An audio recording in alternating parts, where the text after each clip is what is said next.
Coming to your seated posture, sitting in a chair, half lotus, full lotus. As you focus on that space in between the eyebrows, take that deep breath in through the belly, engaging the diaphragm, filling up the lungs fully and completely, retaining the breath for a second or two, and then slowly exhale as you contract the ribs and let out the last bit of breath as you pull that belly button in towards the spine. Starting all over again, taking that deep breath in through the belly and slowly exhale, allowing each breath to get heavier and heavier as you sink into your meditation. Today we're going to continue with part 3 of Malcolm Gladwell's highlights of his book, Talking to Strangers. So if we remember the Levine study where a sting operation was set up for college students, in the middle of it the teacher left the room, and afterwards they asked the students if the one that was left in the room cheated. Then he showed the videos of those students to others to see if they could spot the liars. You recall that on average, the liars were spotted about 54% of the time. Basically, we are not good at spotting liars. Slightly better than chance, actually. And it's true no matter who does the judging. Students, FBI, CIA, etc., etc. So Levine wanted to know why this was the case. The first problem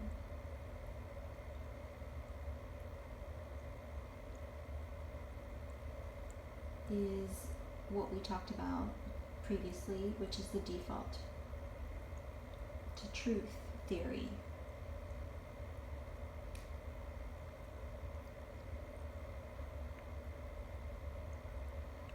Basically,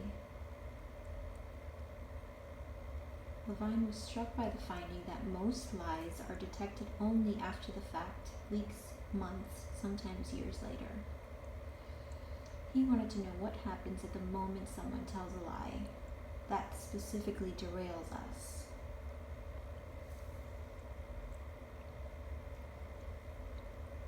So he returns in his videos and reviews the ones where the person, let's call it Blushing Sally, turns blush red as she says she did not cheat, but she did, giving a whole new meaning to the term caught red-handed.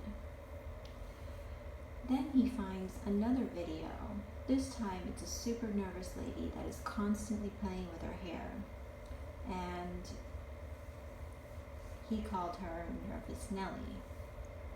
When asked if she cheated, she gives a long-winded explanation about how she did not cheat, which she did not.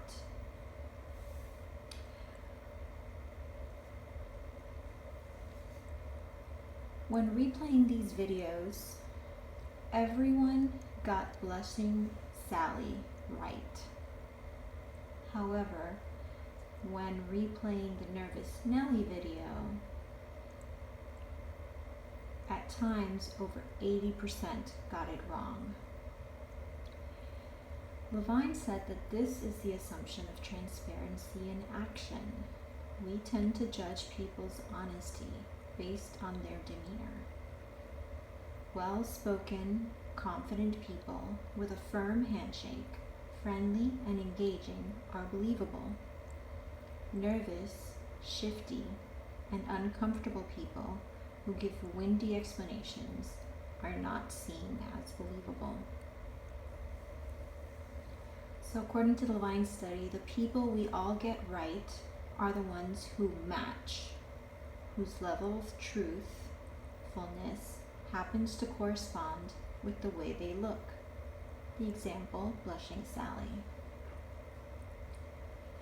However, when a liar acts like an honest person, or when an honest person acts like a liar, we struggle with the mismatch. Example, nervous Nellie, who was just nervous but telling the truth.